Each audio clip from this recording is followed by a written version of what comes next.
नमस्कार, अभिवादन। मैं दुर्गेंद्र चौहान। एक तेजी से बदलते घटनाक्रम के बाद उत्तर प्रदेश की राजनीति में हलचल आ गई है और कुछ लोग तो कह रहे हैं कि भूचाल जैसा आ गया है। दरअसल बहुजन समाज पार्टी के इकलौते विधायक उमा शंकर सिंह के व्यावसायिक और निजी ठिकानों पर 48 घंटों से आयकर विभाग का छापा चल रहा है और आईटी की टीम जब पहुंची तो सिर्फ अलमारियां ही नहीं खुली बल्कि सियासी बयानों के पिटारे भी खुल गए।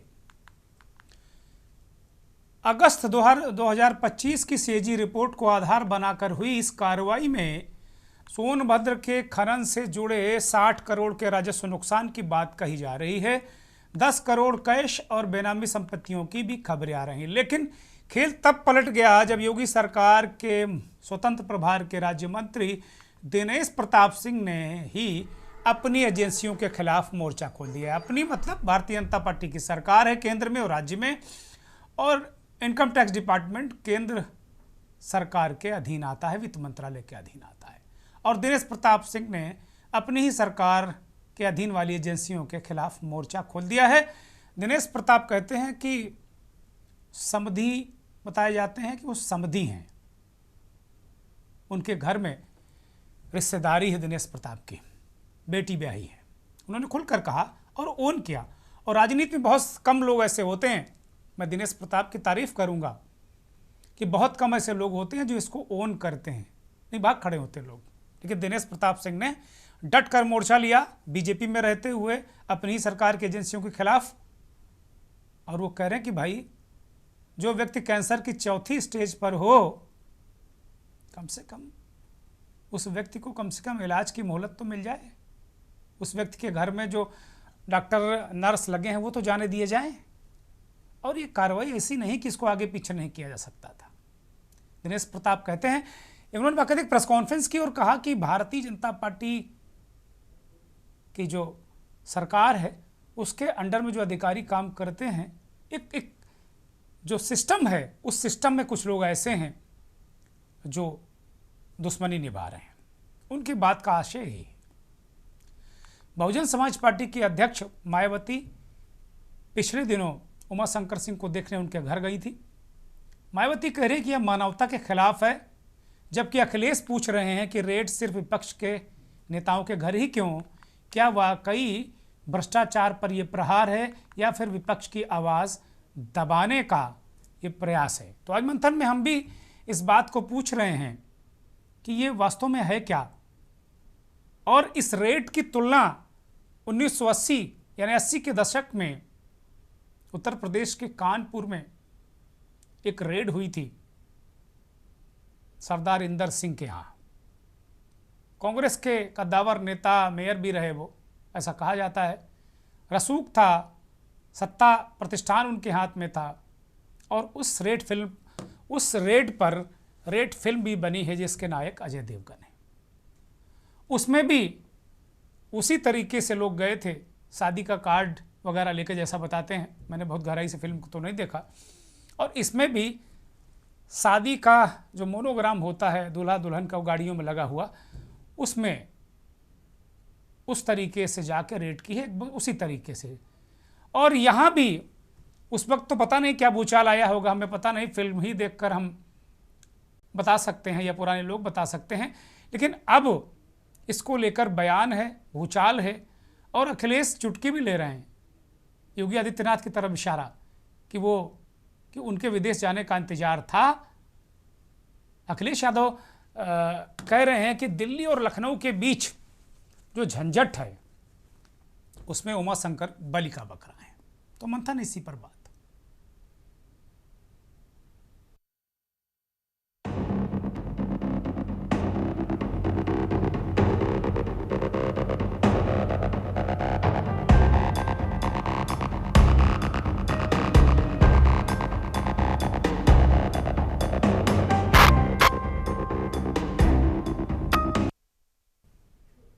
आईटी रेड किस पर चोट, या विधायक का उत्पीड़न, या भ्रष्टाचार पर नकेल? इसे दो तरीके से देखा जा सकता है। अब दिनेश प्रताप सिंह जो रिश्तेदार हैं उमाशंकर सिंह के, जो बहुजन समाज पार्टी के इकलौते विधायक हैं उत्तर प्रदेश में, वो क्या कह रहे हैं और अखिलेश यादव समाजवादी पार्टी के अध्यक्ष वो किस तरह सरकार को घेर रहे हैं, सुनिए। हमारे रिश्तेदार श्री उमाशंकर सिंह जो विधायक हैं रसड़ा से, दलीय नीतियों के आधार पर हमारा उनका कोई रिश्ता नहीं है, एक व्यक्तिगत जीवन का रिश्ता है और ऐसे में सुख दुख बांटना हर रिश्तेदार परिवार के लोगों की जिम्मेदारी बनती है। आज उनके घर पर आयकर विभाग ने रेड की, जबकि देश प्रदेश के राजनेता, देश प्रदेश की संस्थाएं सब जानती हैं कि 2 वर्षों से श्री उमाशंकर सिंह जी को ब्रेन का 4थे स्तर का कैंसर है। वो अपनी सांसें बचाने के लिए कभी अमेरिका, कभी दिल्ली, कभी लखनऊ 2 वर्षों से लगातार दौड़ रहे हैं और ऐसी परिस्थितियों में उनका धंधा व्यवसाय सब चौपट हो चुका है, ऑलमोस्ट बंद हो चुका है। उसके बावजूद उनके घर में रेड किया जाना इन परिस्थितियों में, और जिस प्रकार से रेड की जा रही है कि उनके घर में नर्स और चिकित्सक जाने का भी अवसर नहीं दिया जा रहा है। अगर कोई हानि, जीवन की हानि होती है तो इसके लिए संस्थाएं जिम्मेदार होंगी। अगर दोषी हो तो चाहे जो सजा दी जाए, लेकिन क्या यह अवसर राजनीतिक बदले की भावना से प्रेरित होकर के किसी को दंड पहुंचाने अथवा पीड़ा पहुंचाने का अवसर हो सकता है? क्या ये सही समय है? बिल्कुल नहीं। मदद होनी चाहिए। सवाल ये नहीं कि उमाशंकर विधायक बसपा के हैं, इकलौते विधायक। सवाल ये नहीं है उमाशंकर पे छापा पड़ा है। बीजेपी का कोई अगर है तो उस पर छापा नहीं पड़ता। बीजेपी को खुश कर दो, कभी छापा नहीं पड़ेगा। ये मान लीजिए कि बीजेपी किसी की सगी नहीं है, बीजेपी वालों की सगी नहीं।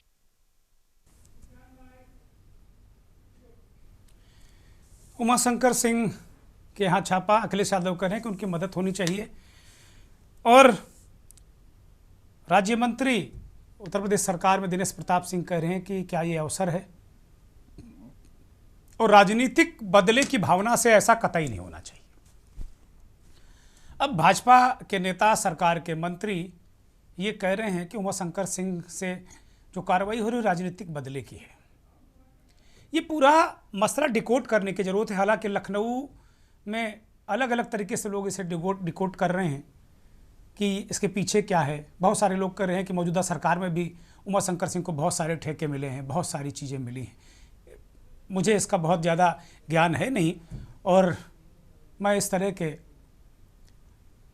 जो कपोल कल्पित बातें होती हैं, सच्चाई कुछ भी हो, लेकिन जिसका कोई प्रमाण सामने, दस्तावेजी प्रमाण नहीं होता, उसमें बहुत मैं बात करता नहीं हूँ। लेकिन कुल मिलाकर अगर देखा जाए तो जो स्थितियाँ हैं, परिस्थितियाँ हैं, उसको लेकर ये मसला बेहद चर्चा में है। और एजेंसियां बदले की भावना से कार्रवाई करती हैं, ये अभी तक विपक्ष ही कह रहा था, लेकिन अब सत्ता पक्ष के मंत्री, राज्य मंत्री स्वतंत्र प्रभार दिनेश प्रताप सिंह भी कह रहे हैं कि राजनीतिक बदले की भावना से काम हो रहा है। तो क्या हो रहा है? क्या विपक्ष के सारे आरोप जो हैं वो सही हैं? और विपक्ष जिस तरीके से आरोप लगाता है एजेंसियों के इस्तेमाल का, दुरुपयोग का, क्या इस उमाशंकर पर छापे के बाद जो रिएक्शन है दिनेश प्रताप सिंह का, क्या वो इन सब चीज़ों पर एक मोहर लगाता है? ये बहुत सारे सवालात हैं। और इस तरीके की कार्रवाई के पीछे क्या किसी तरीके से इसको इस तरह भी देखा जा सकता है कि दिल्ली और उत्तर प्रदेश का जो भारतीय जनता पार्टी के अंदर जो चलता है, लोग कहते हैं कि ऐसा है, तो क्या वो भी है? अखिलेश यादव ने तो एक और बयान दिया, चुटकी ली, कि वो इंतजार कर रहे थे कि योगी बाबा विदेश जाएं और इधर रेट पर डाल दी जाए। तो इसमें भी, इस बात पर भी कोई दम है क्या? चर्चा की शुरुआत करते हैं। अमरदीप त्रिपाठी, भारतीय जनता पार्टी के प्रवक्ता, हमारे साथ इस कार्यक्रम में जुड़े हैं। कपिल श्रीवास्तव, समाजवादी पार्टी के वरिष्ठ नेता, प्रवक्ता, इस कार्यक्रम में आ गए हैं। उदय सहाय, पूर्व IPS हैं, इस कार्यक्रम में आ गए हैं, बहुत स्वागत। और मनीष तिवारी हमारे संवाददाता हैं और जाने माने पत्रकार, विश्लेषक, संपादक नवेश सिको भी इस कार्यक्रम में आ गए हैं। बहुत स्वागत, बहुत धन्यवाद, बहुत आभार। मनीष त्रिपाठी, बहुत जल्दी में जो कुछ कल से आज तक आपने देखा हो, जो कुछ बाह्य रूप से देख रहा हो, जो पर्दे के पीछे हो, जो अंतर कथा हो, जरा एक सरल भाषा में दर्शकों को समझाइए। मनीष।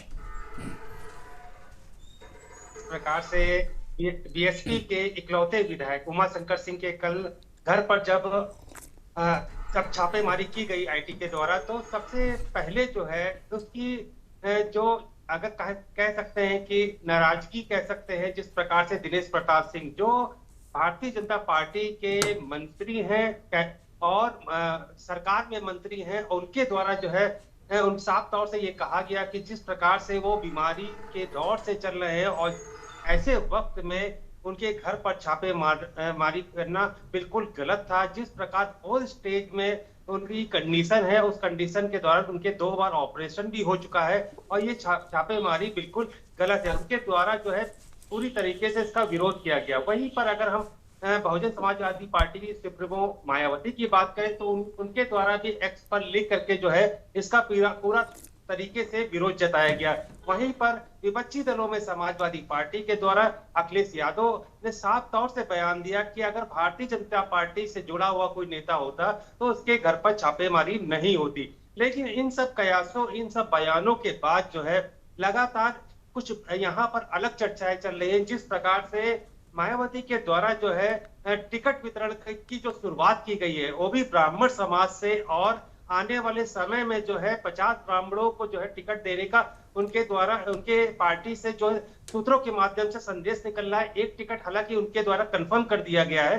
तो ये एक सबसे बड़ी इस समय चर्चा है कि भारतीय जनता पार्टी में इसकी जिस प्रकार से कहा जा सकता है कि जो मायावती का जो कदम है 2027 के विधानसभा के चुनाव को लेकर के कि ब्राह्मणों को जोड़ना, और लगातार वो मीडिया के सामने मुखातिब होकर के ब्राह्मणों को समाजवादी पार्टी के साथ जोड़ने की अपील भी कर रही है। और 2007 के अपने जिस प्रकार से उनकी सरकार थी उस समय ब्राह्मणों को किस प्रकार से सपोर्ट मिला था, इसका आह्वान भी उनके द्वारा किया जा रहा। तो कहा जाए कि एक तुलना यहाँ सभी लोग कर रहे हैं कि जिस प्रकार से मायावती का जो 27 का टारगेट है, उस टारगेट को जो है उसमें भेद डालने के लिए ये एक भारतीय जनता पार्टी की तरफ से शुरुआत की गई है, जिससे कि मायावती के द्वारा जो एक मैसेज है कि उनके भतीजे कितनी रैलियां करेंगे, कितने जिस प्रकार से उत्तर प्रदेश में प्रचार करेंगे, उनके जो समधी हैं तो उनको भी जो है साफ तौर से उनको भी कार्यभार दिया जा रहा है। संगठन में काफी फेर बदलाव किए जा रहे हैं। ब्राह्मण मनीष आप क्या बताना चाहते हैं हमारे दर्शकों को कि मायावती ब्राह्मणों को टिकट दे रही हैं, ब्राह्मण उधर जा रहे हैं, भारतीय जनता पार्टी की मुश्किल है, तो एक बसपा के ही ठाकुर विधायक की गर्दन दबा दो, ये कहना चाह रहे हैं आप क्या? बिल्कुल, यहाँ पर अगर देखा जाए जिस प्रकार से एक हालांकि ब्राह्मण समाज को लेकर के जिस प्रकार से जब कह सकते हैं कि जब ब्राह्मण समाज का एक मीटिंग हुई थी, मीटिंग के दौरान जो है उसके बाद ही मायावती जो है मीडिया के सामने मुखातिब हुई थी और मुखातिब होने के दौरान उनके द्वारा 2007 की बात की गई थी। लेकिन जिस प्रकार से अगर यहाँ पर जो चर्चाओं की हम बात कर रहे हैं, जिस प्रकार से हालांकि वो ठाकुर समाज से ब्राह्मण वो विधायक हैं हालांकि, लेकिन जो चर्चाएं हैं कि इन चर्चाओं को एक शुरुआती तौर पर उनको एक संदेश दिया जा रहा है कि ज्यादा उड़ने की जरूरत नहीं है, आपको जो एक मैसेज या तो कह सकते हैं कि जो एक यहाँ पर लखनऊ का एक चर्चा का सबसे बड़ा विषय बना हुआ है। अब ये देखना है कि जिस प्रकार से वहां पर आईटी की छापेमारी है और उनके द्वारा कहा जा रहा है कि काफी बड़ा घोटाला है, उसके अंतर्गत की जा रही है। मनीष, अभी छापा चल रहा है, कंप्लीट हो गया है, कुछ आउटकम निकल कर आए हैं, क्या बरामदगी हुई है, क्या चीजें हुई है, कोई जानकारी है आपके पास? जी बिल्कुल, अभी तक जो है छापेमारी का दौर चल रहा है। अभी तक ये जानकारी नहीं उनके आईटी सेल के द्वारा नहीं दी गई है कि अब तक जो है क्या चीज बरामद की गई है। उनके द्वारा ये जरूर कहा जा रहा है कि खनन से जुड़ा हुआ मामला है और करोड़ों का मामला है, उसी के चलते जो है छानबीन की जा रही है। हालांकि जिस प्रकार से उनको बीमारी के दौर से चल रहे हैं, वहां पर आवाजाही के लिए रोक लगा रखी गई है। कल से ही वहां पर टीमें मौजूद हैं और जिस प्रकार से देखा जा सकता है कि अब क्या चीजें निकल करके आती है वो आने वाले समय में ही मालूम चल सकेगा। बहुत शुक्रिया मनीष, बहुत शुक्रिया, तमाम जानकारी देने के लिए बहुत धन्यवाद। तो मनीष तिवारी ने पूरी कथा काया बताई कि क्या लखनऊ में चल रहा है।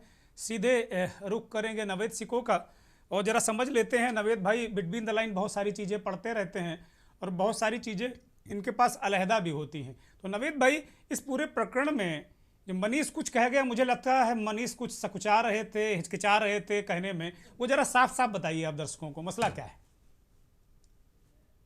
अनम्यूट करिए, अनम्यूट करिए। इस बात को दूसरे रूप में दोहरा दूंगा। आ, भारतीय जनता पार्टी की दो ताकतें अब नजर आने लगी हैं, एक दिल्ली वाली और एक लखनऊ वाली। इस बात में कोई शक नहीं है कि योगी का अपना कद, उनका अपना वर्चस्व और उनका संगठन पे होल्ड का और अब तो एक बाबा अलग ताकत ग्लोबल है। भी हो गए और हैं, केंद्र, बाबा ग्लोबल भी हो जी गए अब जी, तो। अब तो लोग, अरे मैं तो कल जो फुटेज देख रहा था, तो जिस लय में मोदी मोदी मोदी मोदी होता था विदेशों में, वही अब योगी योगी योगी होने लगा। बीच में थोड़ा सा ब्रेक हो गया था, लेकिन फिर से वो रफ्तार पकड़ ली है। जी और वो देश के एक सर्वमान्य नेता के तौर पे विदेशों में नजर आ रहे हैं और एक ताकत के तौर पर नजर आ रहे हैं। और भाजपा को अगर देखा जाए तो दो ताकतें उनकी हो गई। अब मायावती जी को जो एक धारणा बनी है, जो एक मरमरिंग है कि मायावती जी को थोड़ा सा झुक के चलना है, कहीं ना कहीं इस बात की एहतियात रखनी है कि खुदा न खास्ता उनके परिवार पे कोई छापेमारी ना हो, इसलिए वो भारतीय जनता पार्टी को समय समय पर फायदा पहुंचाती रहती है। ये उनके ऊपर आरोप लगते हैं, ये जो चर्चाएं होती हैं, जो बी टीम कहा जाता है, वोट कटवा कहा जाता है, परफॉर्मेंस उनकी जीरो हो गई है, समाजवादी पार्टी पर और कांग्रेस पर ही हमले करती हैं। इस बीच में एक नया समीकरण ये बना, देखिए उनको तमाम तकलीफों से तो केंद्र सरकार ही रोक सकती है। आईटी या कोई भी बड़ी एजेंसी केंद्र के अधीन ही आती है, लेकिन वो तारीफ लगातार योगी सरकार की करती रही। आपने देखा उनकी जो एक बहुत अच्छी शानदार रैली हुई, जिसमें अच्छा खासा क्राउड भी इकट्ठा हो गया, उसकी हेडलाइन यही बनी थी कि योगी जी की और योगी सरकार की उन्होंने तारीफ की, उन्होंने जी नरेंद्र मोदी की तारीफ नहीं की थी। जी यानी आपको हल चाहिए है संपादक जी से, यानी आपसे, इस के टीवी के एंकर जो कर रहे हैं, जो एडिटर हैं, और हम मनीष की तारीफ करने लगे तो आपको बुरा तो लगेगा ना। हाँ हाँ, स्वाभाविक है, स्वाभाविक है जी। सीधी सी बात है।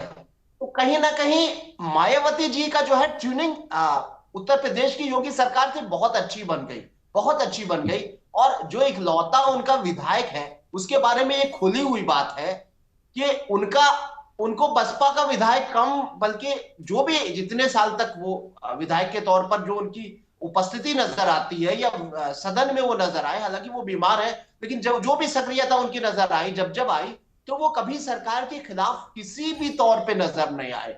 चाहे कोई वोटिंग हो रही हो, चाहे विधानसभा सत्र चल रहा हो, चाहे कोई बाइट चल रही हो, वो भारतीय जनता पार्टी के ही एक विधायक के तौर पर हमेशा सामने आए हैं। और वो उनको इशारा मिला है बहन जी का, यानी उनकी बहन जी के इशारों के बिना तो उनका विधायक कुछ कर नहीं सकता। और काम भी उनको इस सरकार में बेइंतहा मिला, ये बातें सभी लोग कह रहे हैं और लगभग वो प्रमाणित भी हो जाएंगी कि उत्तर प्रदेश सरकार ने उन विधायक जी को बेइंतहा काम दिया, तब जब वो बिल्कुल स्वस्थ नहीं है।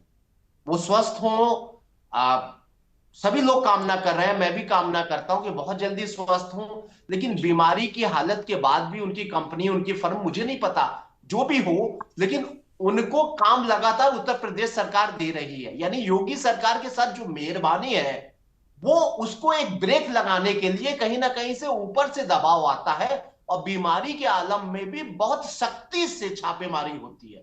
जो बताया जा रहा है कि छापेमारी की भी कई तरीके की होती है, बहुत बड़ी टीम आई है और बहुत लंबे समय से, और उस टीम ने उनकी बीमारी नवेद भाई, अखिलेश यादव कह रहे हैं कि वो इंतजार कर रहे थे कि योगी जी विदेश जाएं और इधर छापा पड़े। ऐसा लग रहा कहीं मोहान के आसपास ही बैठे हुए थे, घात लगाए आईटी वाले। टाइमिंग, वो भी टाइमिंग, बिल्कुल टाइमिंग वो भी सूट कर रही है। देखिए, जब कुछ होता है, घटना होती है, तो प्रतिक्रिया तो होती है, विपक्ष भी बोलेगा, जनता भी बोलेगी। लेकिन ये बात बिल्कुल सही है, अगर कुछ पकड़ा जाता है इनके इस छापेमारी में, तो वो सीधे सरकार के ऊपर, ये दो दबाव है। सिर्फ जो मनीष जी कह रहे थे कि एक तरफ तो मायावती पे दबाव है कि पाला तो तुम्हें मेरे मुझसे पड़ना है, तुम्हारी तरफ से, पार्टी की तरफ से जो है वो योगी सरकार की तारीफें की जा रही हैं। दूसरा पहलू ये है कहीं ना कहीं कि योगी सरकार को भी अल्टीमेटम दिया जा रहा है कि कहीं ना कहीं अगर इसको बहुत गहराई से इसमें कुछ चीजें सामने आती हैं, तो उसका सीधा रिश्ता बसपा विधायक से नहीं होगा, सरकार की अनियमितताओं से होगा। अच्छा, ये विधायक जी क्या शासन की मुख्यमंत्री जी लेवल के से भी काफी होगा। करीब हैं, और ऐसा कहा चुनावी जाता वर्ष है? में अगर खुदा ना नवेद भाई, खास्ता ऐसी चीज आ गई तो पूरी लाइन लग सकती है, ये बड़ा खतरनाक है। अच्छा, ये भी चर्चा है कि विधायक जी के मुख्यमंत्री से भी अच्छे रिश्ते हैं, काफी करीब हैं वो।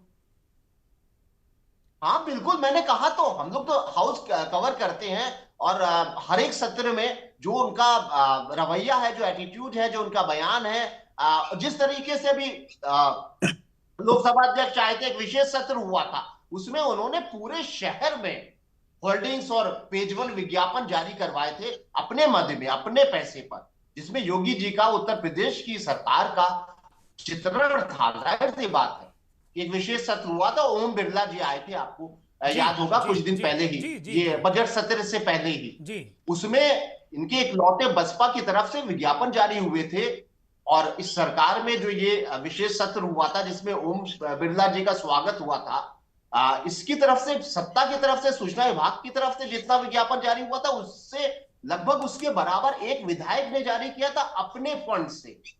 तो वो रिश्ता तो साफ नजर आता है कि वो योगी तो सरकार ये का एक ही एक तीर बड़ा है हिस्सा नजर नवेद आते भाई, हैं। एक ना तीर और उनको दो अपमानित शिकार हैं करना, क्या? उनके ऊपर सवाल उठाना दिल्ली का आदेश है। अब ये बातें तो होंगी। मतलब एक तीर और दो निशाने हैं क्या? हाँ बिल्कुल बिल्कुल, एक तीर से दो निशाने। Thank you. हमारे साथ उदय जी लगातार बने हुए हैं। उदय जी, अभी इस बात को लेकर चर्चा हो रही, पॉलिटिकल लोग इस बात को कह रहे हैं, दिनेश प्रताप सिंह जो सरकार में मंत्री हैं वो कह रहे हैं कि भाई एक व्यक्ति 4th स्टेज के कैंसर का पेशेंट है, आप पुलिस में लंबे समय तक शीर्ष पदों पर रहे हुए हैं, आप ये बताइए कि क्या इस बात पे कोई रेमेडी मिलती है कि कोई व्यक्ति बहुत बीमार है और उसको ये जो रेड है या तो थोड़ा सा मुलायम कर दी जाए या आगे पीछे कर दिया जाए, क्या ऐसा होता है? और जो रेड होती है, आईटी हो, सीबीआई हो, ये पॉलिटिकल भी होती हैं, राजनीति प्रेरित होती हैं कि नहीं होती हैं? इन पे क्या नजरिया है आपका उदय जी? देखिए, इसमें दो पहलू है। एक पहलू है फैक्ट्स का, तथ्यों का, और दूसरा पहलू है इम्प्रेशंस का। जहां तक फैक्ट्स का सवाल है, इनकम टैक्स डिपार्टमेंट जो कि सेंट्रल गवर्नमेंट की एक एजेंसी है जी, उसने ये रेड किया है, ऐसा रिपोर्ट हुआ है, और वो रेड अभी चल रहा है, अभी कॉन्क्लूसिव स्टेट में नहीं आया है। जी, ये क्या रिकवरी हुई है नहीं हुई है वो आने वाले समय में पता चलेगा। तो अगर पैसे वहां पे मिले तब ये रुख कुछ और होगा, पैसे नहीं मिले या बहुत कम अमाउंट के मिले जिसको एक्सप्लेन किया जा सके। इनकम टैक्स का रेट ईडी के रेट से अलग है। इनकम टैक्स के रेट में आपके यहाँ जो रिकवरी होती है उसको एक्सप्लेन करना होता है कि ये पैसे जो हैं वो किस सोर्स से आए हैं, नहीं आए हैं, इसीलिए उसमें थोड़ा लंबा समय भी लगता है कैश की रिकवरी होने के बाद भी। इसीलिए अभी प्री जज करना कि ये रेट का मतलब वो कल्प्रिट ही हैं, वो एक प्री जजमेंट होगा, प्रीमेच्योर जजमेंट होगा। जहां तक इम्प्रेशन का सवाल है तो उसकी जो टाइमिंग है उसको देख के ये चर्चा सवेरे से हो रही है कि योगी जी चूंकि बाहर गए हैं और बाहर एक उनका एक मेजर वो विजिट है फॉरेन कंट्री का, और जिस तरह से वो पोजीशनिंग उन्होंने की है कि एक गरियाधारी लीडर भी उसी लिबास में, उसी वेशभूषा में वो कॉन्फिडेंस रखता है जो बाहर के देशों में जाकर भी अपनी बात कर सके और बिजनेस ला सके। ये एक तरह का टर्निंग पॉइंट होगा, क्योंकि इसके पहले आप स्वामी विवेकानंद का प्रकरण छोड़ दें, क्योंकि उस समय किसी पॉलिटिकल पार्टी के वो मेंबर के तौर पे नहीं गए थे शिकागो, बट यहाँ पर एक पॉलिटिकल पार्टी के वो मेंबर भी हैं, एक शीर्ष नेता भी हैं और मुख्यमंत्री हैं, तो गवर्नमेंट के भी हैं, पॉलिटिकल पार्टी के भी हैं। येट उनका जाना एक खास वेशभूषा में अपने टीम के साथ तैयारी करके, ये इसका बहुत दूर तक असर पड़ने वाला है, और हो सकता है इसका रिपल इफेक्ट और कंट्री से पड़े, उनको आमंत्रण मिले वगैरह वगैरह। और ये कहीं ना कहीं इस बात से जो पार्टी की इंटरनल पॉलिटिक्स होती है वो इफेक्ट जरूर हुई होगी, मुझे बहुत जानकारी नहीं है, लेकिन कॉमन सेंस, जैसा कि यहाँ पे काफी सीनियर लोग बैठे हैं वो बता रहे हैं, कॉमन सेंस ये कहता है कि अभी ये क्यों, पहली बात। दूसरी बात, उनका स्वास्थ्य अच्छा नहीं चल रहा था। स्वास्थ्य के आधार पे ये कोई आईपीसी या सीआरपीसी या बस मैं यही जानना भारतीय चाहता हूं कि जब विपक्ष के लोगों पे ये एजेंसियां रेड करती हैं, चाहे जौन सी एजेंसी हो, जब ये रेड करती हैं तो तब ये कहा जाता है कि ना ना ये तो भ्रष्टाचारी हैं। और अब दिनेश प्रताप सिंह खुद कह रहे हैं कि भाई स्वास्थ्य के आधार पर उमाशंकर सिंह को राहत मिलनी चाहिए, और वो कह रहे हैं कि ये राजनीतिक बदले की भावना से कार्रवाई की जा रही है, ऐसी कार्रवाई नहीं करनी चाहिए। राजनीतिक बदला उमाशंकर से कौन ले रहा है, ये एक बड़ा सवाल है। ब्रेक पर जा रहा हूं, इस सवाल का जवाब हम ब्रेक के बाद तलाशने की कोशिश करेंगे।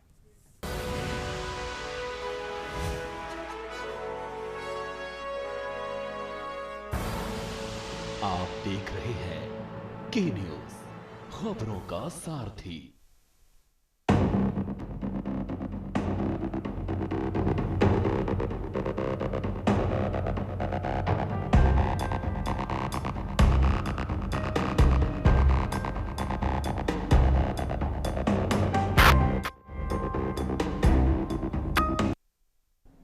उन्नीस 1980 के दशक की तरह जैसे एक कांग्रेस के एक तत्कालीन ताकतवर नेता के घर उत्तर प्रदेश के कानपुर में रेड पड़ी थी और उस पर एक फिल्म बन गई अजय देवगन की रेड। रसूख, राजनीतिक इस्तेमाल, बहुत सारी चीज़ों उस फिल्म में दर्शाई गई हैं। कुछ उसी अंदाज में उत्तर प्रदेश की राजधानी लखनऊ में और तमाम जगह विधायक उमाशंकर सिंह के यहाँ दबिश पड़ी है, अभी भी चल रही है, बहुत सारी चीज़ें सामने नहीं आई हैं।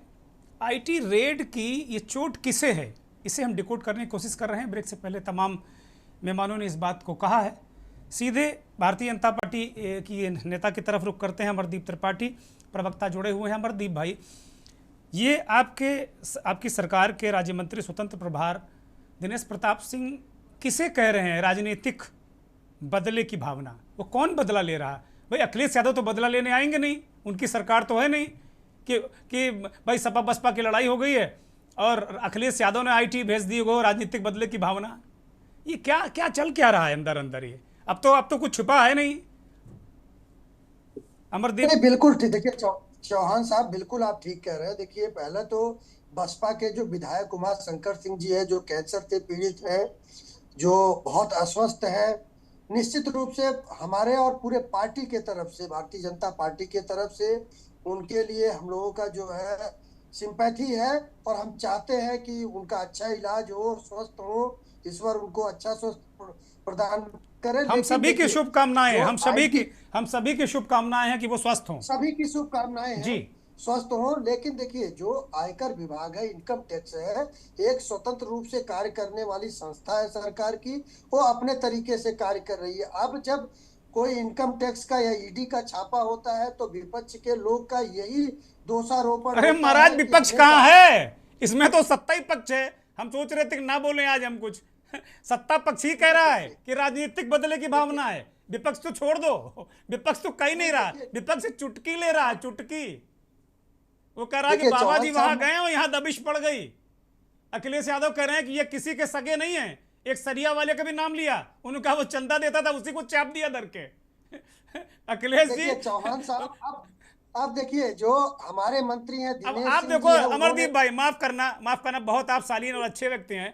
आप निबंध मत हमें बताओ कि भैया गाय हमारी माता है, वो 4 लीटर दूध देती है, आईटी क्या करती है, ये करती है, उसका हमें परिभाषा मत बताओ।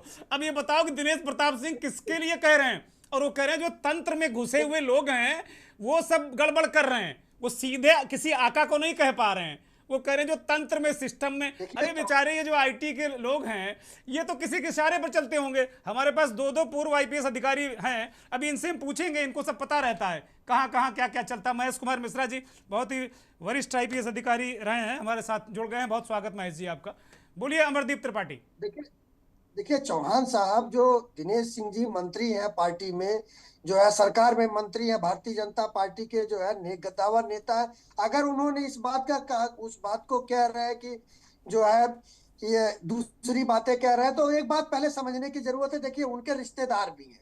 अब वो व्यक्तिगत रूप से इस बात को कह रहे हैं कि जो है अगर जो है आयकर विभाग की जो एजेंसी ये बात उन्होंने छुपाई नहीं। काम कर रही मैं है, दिनेश बदले के प्रताप भावना सिंह से की खुले मन से कार्य कर- तारीफ करता हूं, इस मन से कि उन्होंने छुपाया नहीं। उन्होंने कहा मेरी बेटी भी आई है, रिश्तेदार हैं। ये बात उन्होंने छुपाई नहीं, कहा उन्होंने प्रेस कॉन्फ्रेंस में कहा है। लेकिन नहीं, रिश्तेदार होना देखिए, गुनाह थोड़ी अच्छी है बात है। भाई। देखिए, बहुत बहुत देखिए व्यक्तिगत संबंध है, उस बात को उन्होंने कहा, उसमें जो है वो मंत्री छुपाना भी भी नहीं हैं, वो चाहिए। मंत्री भी संबंध हैं, है तो वो है, कह रहे हैं लेकिन राजनीतिक देखिए, इस बदले की बात को भावना, अगर उन्होंने उजागर राजनीतिक बदले की भावना। ईमानदारी अमरदीप के भाई, वो कौन सा सुनिए, राजनीतिक देखिए, बदला है जिस जो आपकी पार्टी के लोग उमर शंकर सिंह से ले रहे हैं? कौन सा राजनीतिक बदला है वो? तरीके से ईमानदारी से उन्होंने कहा कि मेरी बेटी ब्याही हुई है, उसी तरीके से ईमानदारी से नाम भी लेना चाहिए कि कौन इस प्रकार से राजनीतिक भावना से जो है बदले के भावना से उमा शंकर जी के इनकम टैक्स का रेट डाल रहा है। ये भी बताना चाहिए उनको। अगर वो ईमानदारी के साथ भाई बात आपकी कर रहे पार्टी हैं के नेता तो इस हैं, बात को अभी भी तक बताना आपकी चाहिए। पार्टी में हैं, मिनिस्टर भी हैं, ना मंत्रिमंडल से हटे हैं, ना पार्टी से हटे हैं। ये तो आपका स्टैंड ही गजब लग रहा है कि आप ना उनको ओन कर रहे हैं, ना डिसोन कर रहे हैं। चौहान साहब, देखिए चौहान साहब, मैं इसीलिए कह रहा हूं कि मंत्री जी को इस बात को भी स्पष्ट करना चाहिए कि कौन बदले के भावना से जो है उमा शंकर जी के यहाँ ईडी का रेट बढ़वा रहा है, कौन बदले की भावना से काम कर रहा है। ये बात भी बाहर अगर नहीं बोल सकते हैं तो कम से कम पार्टी और भाई सरकार के माफ अंदर करना, जो है इसमें इस बात विपक्ष कहीं नहीं है। आपकी पार्टी के अंदर ही कई विपक्ष हैं, 3 4 5 दिख रहे हैं जो। नहीं, देखिए देखिए, पार्टी के अंदर कोई विपक्ष नहीं है, पार्टी में सब एक है और बड़ी शालीनता के साथ सब अपना कार्य कर रहे हैं। अगर किसी को इस प्रकार से दोषारोपण करना है या कोई विवाद है या कोई राजनीतिक भावना से कोई कार्य कर रहा है, उनके रिश्तेदार भी हैं, तो इस बात को जो है अपने घर के अंदर पटल पे रख सकते हैं, बता सकते हैं, वो पता चलना चाहिए सबको। तो अब इस पर अध्यक्ष जी नोटिस नहीं देंगे आपके दिनेश प्रताप सिंह को कि आपने पार्टी फोरम में कैसे कह दिया राजनीतिक बदले की भावना? आप पार्टी में भी हैं, सरकार में भी हैं। अरे भाई उनको हम नोटिस दिलवाइए पंकज चौधरी जी से कि भैया इनको नोटिस दो, दिनेश प्रताप को। ये क्या बोल रहे हैं कि पार्टी के अंदर ही पार्टी है, और पंकज चौधरी ने आते ही कहा था पार्टी के अंदर पार्टी नहीं चलने दूंगा।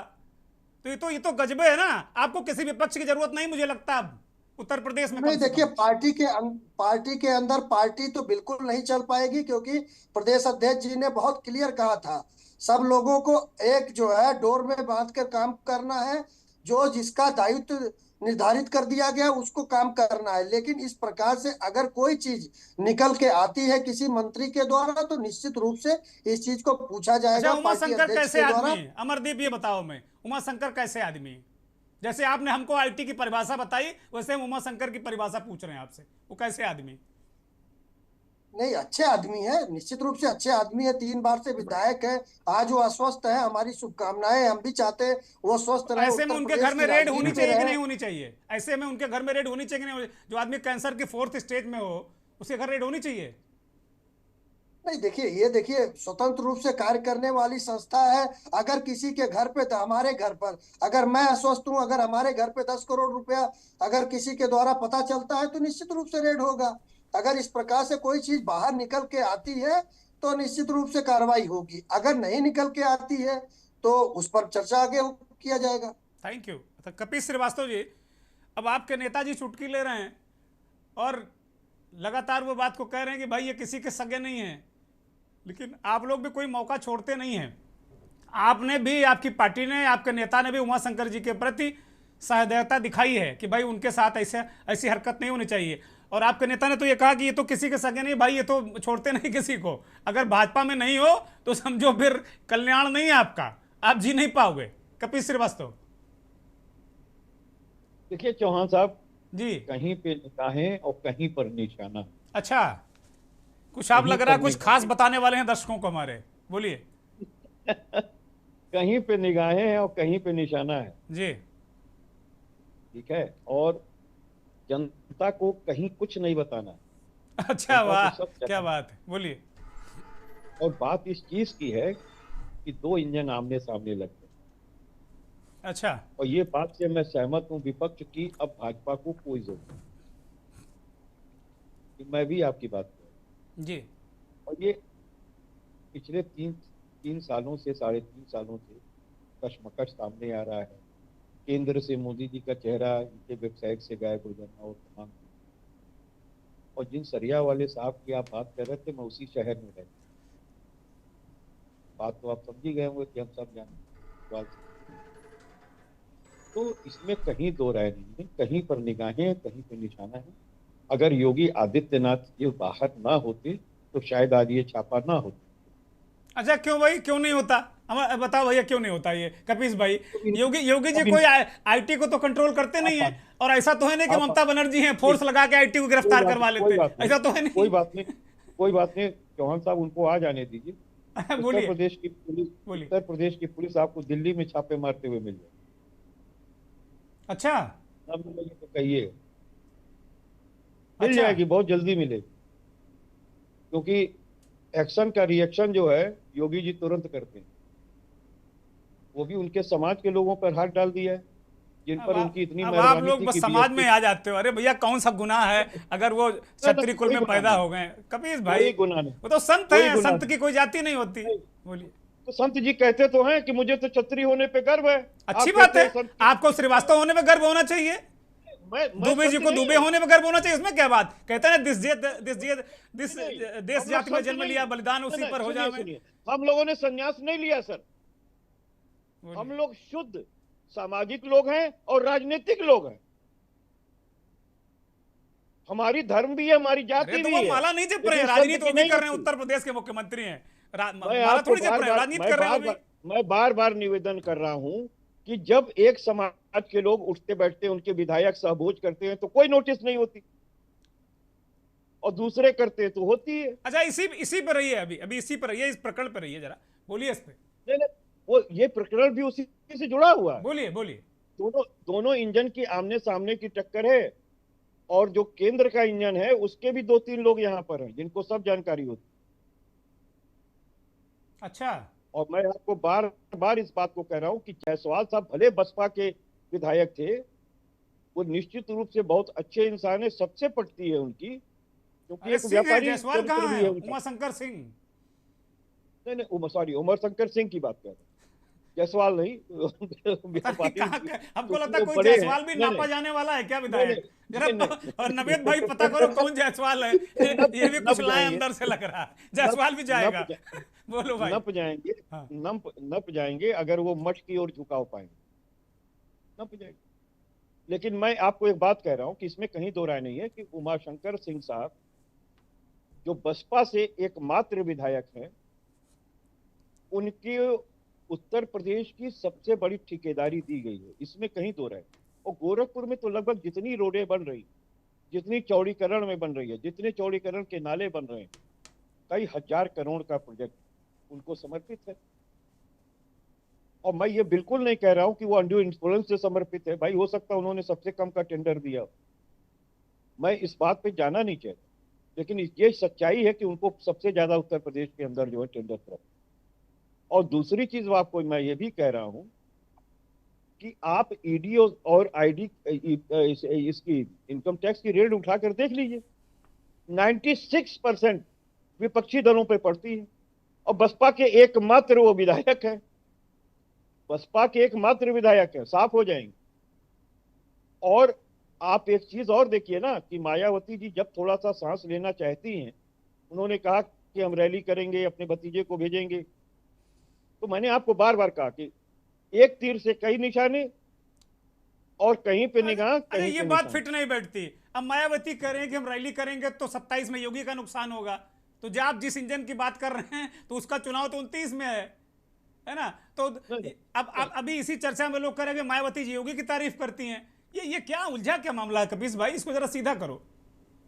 देखिए, बहुत सीधी बात है कि जब तकलीफ देने वाला व्यक्ति कोई दूसरा हो तो आदमी का उसी पार्टी के दूसरे लोगों से लगाव हो जाए। और मैं आपको बार बार इस बात को कहना चाह रहा हूं कि डबल इंजन की सरकार एक दूसरे को खींच नहीं रही है, एक दूसरे के सामने खड़ी है, और विपक्ष की इसको जरूरत नहीं है। ठीक बात। आपको आने वाले इलेक्शन में दिखाई देगा कि भारतीय जनता पार्टी का सुपड़ा अपने आप सामने। ठीक है, थैंक यू।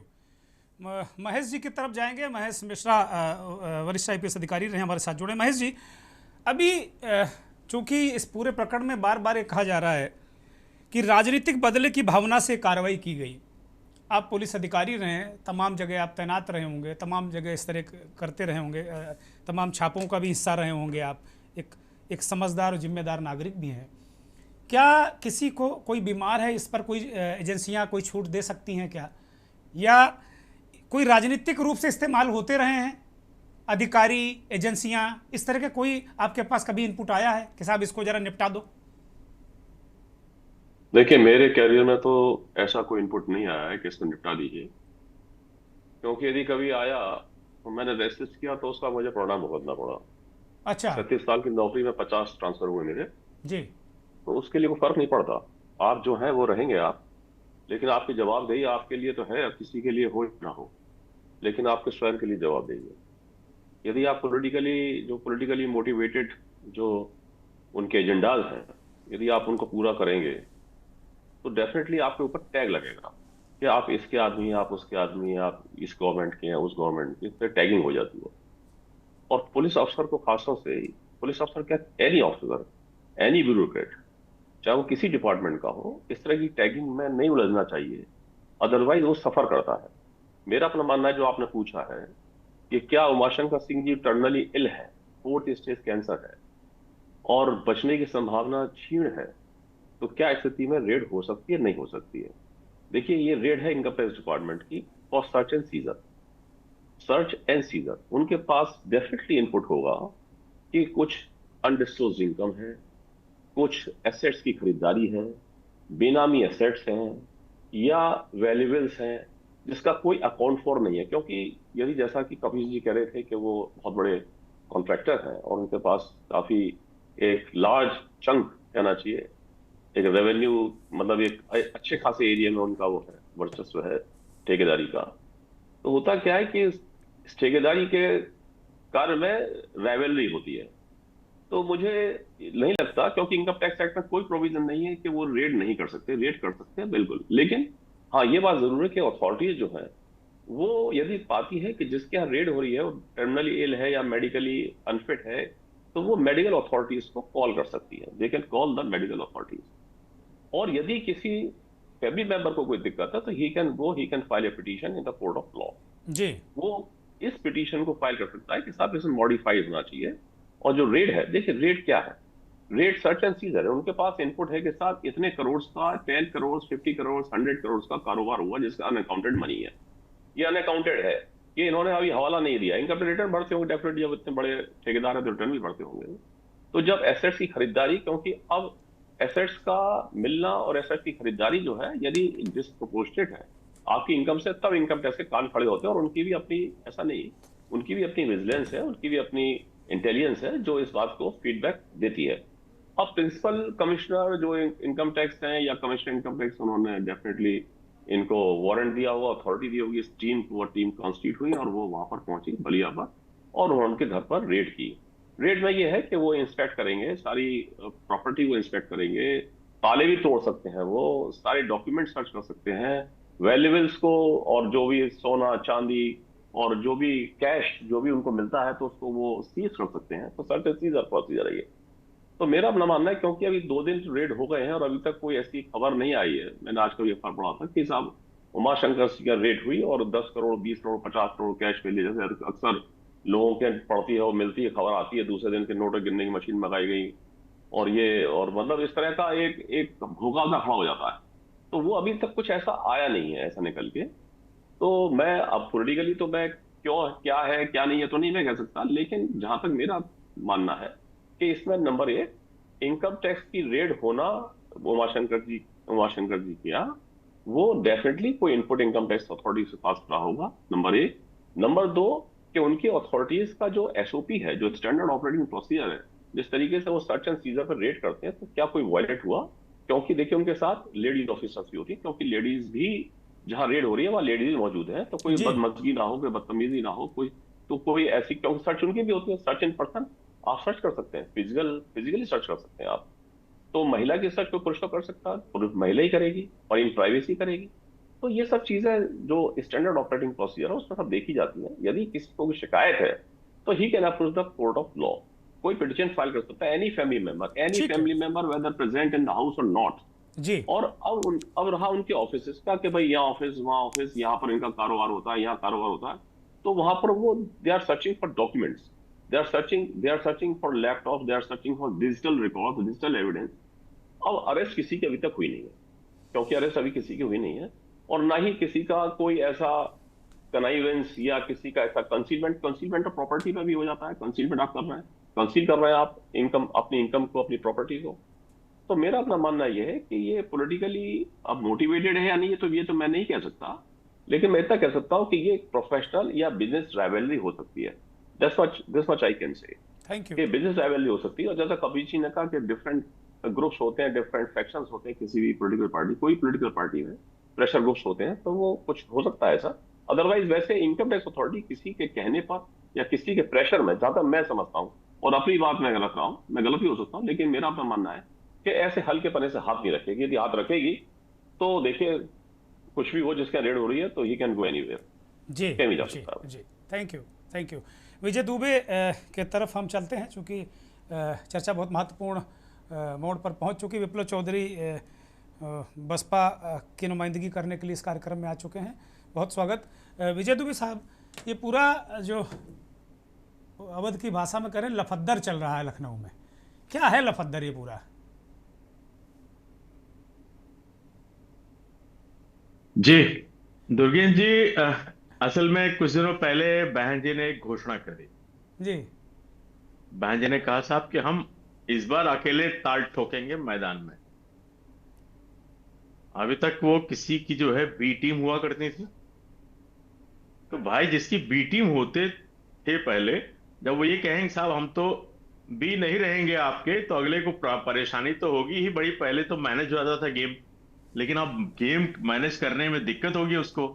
तो अब अल्टीमेटली क्या है, उमाशंकर सिंह एकमात्र जो है झंडाधारी है बीएसपी के, जो उठाए घूम रहे हैं। तो एक ही तो विकेट है, उस विकेट को गिराइए। बहन जी के लिए जो है एकमात्र जो झंडा उठाने वाला व्यक्ति है विधानसभा में, एक लंबे समय से एक मजबूत खंभ की तरह से खड़ा हुआ है, वो उनके लिए अब एक सिंबॉलिक है कि भाई बीएसपी का एक आखिरी किला है, उसको भी अगर गिरा दिया जाए तो क्या दिक्कत है। तो ये बहन जी को क्या चेतावनी है, क्या उनको अलर्ट किया गया कि संभल जाओ भाई? निश्चित तौर पे मैसेजिंग का राजनीति में बहुत बड़ा महत्व होता है। और अब ये जो बहुत सारी चीजें जो आपको परिदृश्य में नजर आ रही है पिछले कई दिनों से, और जिस सेगमेंट को एड्रेस करने की कोशिश की जा रही है, जिसके वोट बैंक को टारगेट करने की कोशिश की जा रही है, वो सेगमेंट में जो भी व्यक्ति ऐसा होगा जिसके कारण से चीजें रुक सकती हैं। और देखिए, मैंने एक बड़ी साफ सी बात की, भारतीय जनता पार्टी को एक ऐसा दल चाहिए जो उनकी बी टीम के रूप में काम करता रहा है, वो अभी भी काम करेगा। तो अपोजिशन को 27 की लड़ाई लड़ने में मुश्किल आएगी। अब सवाल ये उठता है कि भारतीय जनता पार्टी की जो बी टीम बन करके चल रहा था, जब वो खड़ा होगा तो अपोजिशन के वोट कौन डिवाइड करेगा, कौन काटेगा? जहां कहा जाएगा जैसा उम्मीदवार खड़ा करो वैसा कौन करेगा? जो एक सधा हुआ पुराना सहयोगी था भाई, वो जब इधर उधर करेगा बात, तो जो है या तो वो बार्गेन करना चाहता है या कुछ और बात है। तो कहीं ना कहीं उसको प्रेशर टैक्टिक्स में तो लिया जाएगा ना। अच्छा। तो ये जो मैं मान के चलता हूं कि ये जो आज रेड पड़ी है, ये उसी का एक हिस्सा है निश्चित तौर पे। और कहीं उमाशंकर सिंह भी जो है दूसरी ओर ना चले जाएं या उनको न्योता ना हो और वो जो है गड़बड़ कर रहे हो, तो भाई कैसे आएंगे अंदर? अब इसमें आईटी रेड पड़े चाहे सीबीआई रेड पड़े, सब चल सकता है, कोई दिक्कत नहीं है। टूल किट का हिस्सा है वो सब, तो अच्छा टूल इस्तेमाल किया जाएगा। ठीक है, ठीक है। विप्लव चौधरी, ये भाई जी को क्या सचेत किया गया है?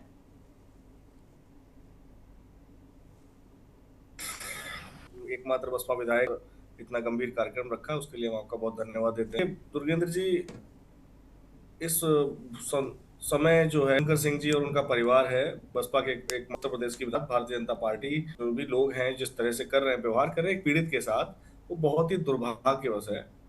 और उस पैनल में जितने लोग बैठे हैं, मुझे लगता है सभी लोगों को इस बात की तकलीफ होगी कि वो कोई अपराधी नहीं है, वो विधानसभा के सदस्य हैं और वह व्यापारी हैं।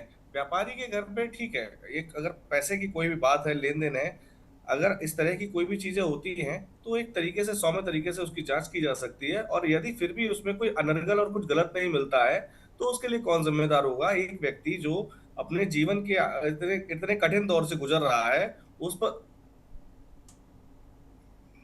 जी किस विषय में? देखिए, इस तरह की अनर्गल अनर्गल बातों पे तो हम टिप्पणी करना ही पसंद नहीं करते। बहन जी को सचेत किया जाना, ये सब बातें तो मतलब बहुत छोटे स्तर की हो जाती हैं। अब इस तरह की बातें पुराने लोग, बहुत खास करके कुछ विपक्षी लोग हैं जो बदनाम करने के लिए किया करते हैं, वो करते रहे।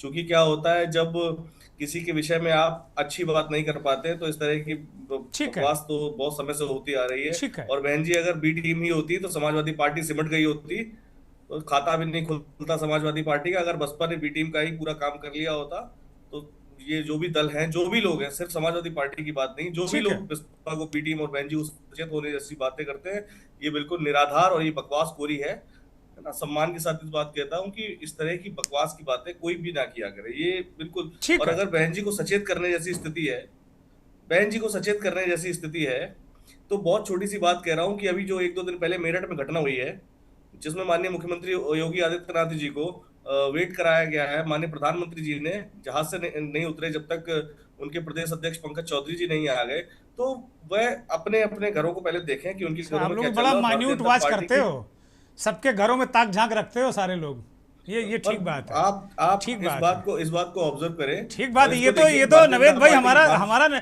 निगाहें नहीं गई थी वहां से। विप्लव भाई ने बड़ा जबरदस्त, अब आज इसको निकाल कर हम देखेंगे, बड़ा महत्वपूर्ण मुद्दा इन्होंने ध्यान दिलाया। एक छोटा सा सवाल उदय जी से लेते, उदय जी केवल 20 सर, सेकंड मैं वो उस बात को कंप्लीट कर रहा हूँ कि भारतीय जनता पार्टी जो है ना सर, आज भस्मासुर हो चुकी है। भारतीय जनता पार्टी, मैं आपको बता रहा हूँ, किसी और की तकलीफ, किसी और की जरूरत नहीं है भारतीय जनता पार्टी को दर्शक हराने के सुन रहे लिए। हैं, उनके प्रतिनिधि भारतीय तो जनता चले गए, पार्टी खुद अमरदीप भस्मासुर हो त्रिपाठी, गई उनके है। पास जवाब और नहीं है। आप देख लीजिएगा 2027 में उसके नजारे नजर आएंगे। Thank you. जो भी होने वाला है, मैं थैंक यू, नहीं करता हूँ। धन्यवाद विप्लव भाई। उदय जी, एक सीधा और सरल सा सवाल है, सरल तो नहीं बिल्कुल, एजेंसियों का इस्तेमाल होता है क्या सीधे सीधे पॉलिटिकल? जैसे उन्होंने कहा कि राजनीतिक बदले की भावना, मंत्री कह रहा है अपनी एजेंसी पर। अनम्यूट करिए प्लीज उदय जी, आप ऑडिबल नहीं है।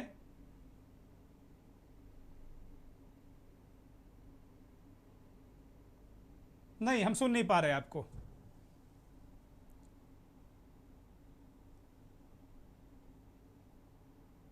हाँ, मैं ये कह रहा था कि ऐसा होता रहा है, इतिहास में इसके कई उदाहरण हैं और बहुत पुराने उदाहरण नहीं है। इसीलिए ऐसी बात नहीं होगी, ये दावे के साथ कहना मुश्किल है। ये क्वाइट पॉसिबल है कि उसमें ये जो आपसी प्रतिस्पर्धा चल रही है उसका वो एक रिफ्लेक्शन हो सकता है। जी ठीक है नवीद भाई, अभी कपीस जी ने कहा कि इसकी कहीं और भी दबिश आपको देखने को मिलेगी। ये क्या माजरा है भाई? अभी कुछ आपको भी कुछ लग रहा है क्या?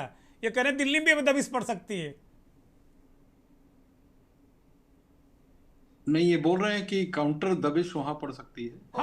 हाँ ठीक है नवीद भाई, जरा जवाब दीजिए इसका, क्या खबर है आपके पास? अनम्यूट करिए। नवेद भाई सुन नहीं पा रहे हैं, बड़ी बहुमूल्य बात कोई कह रहे हैं आप, लेकिन हम सुन नहीं पा रहे हैं आपको।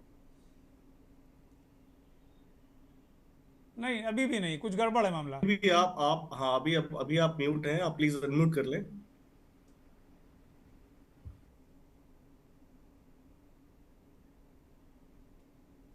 ना, नहीं है, मामला नहीं है, बिल्कुल गड़बड़ है, कुछ नेटवर्क की प्रॉब्लम मुझे लगता है। नवेद भाई ठीक कीजिए, अगर आपके एंड से ही कुछ प्रॉब्लम आ रही है।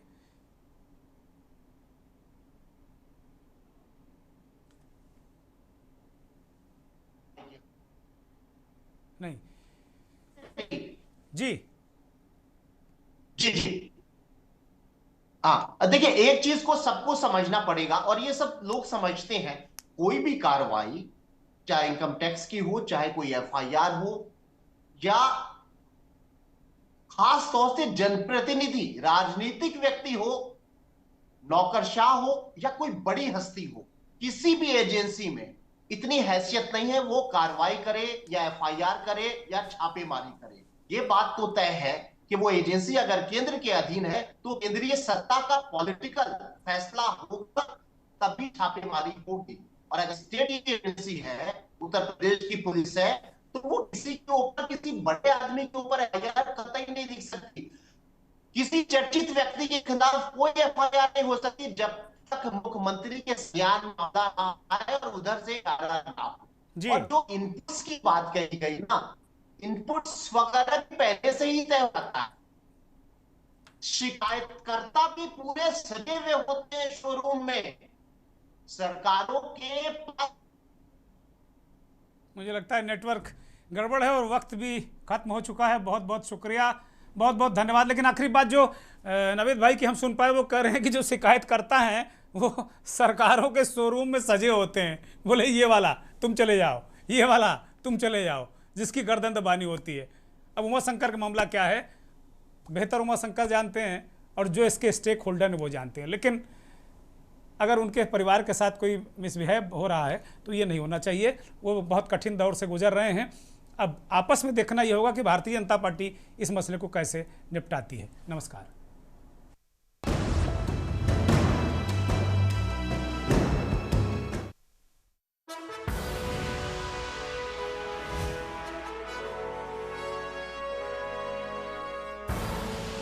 आप देख रहे हैं के न्यूज़, खबरों का सारथी।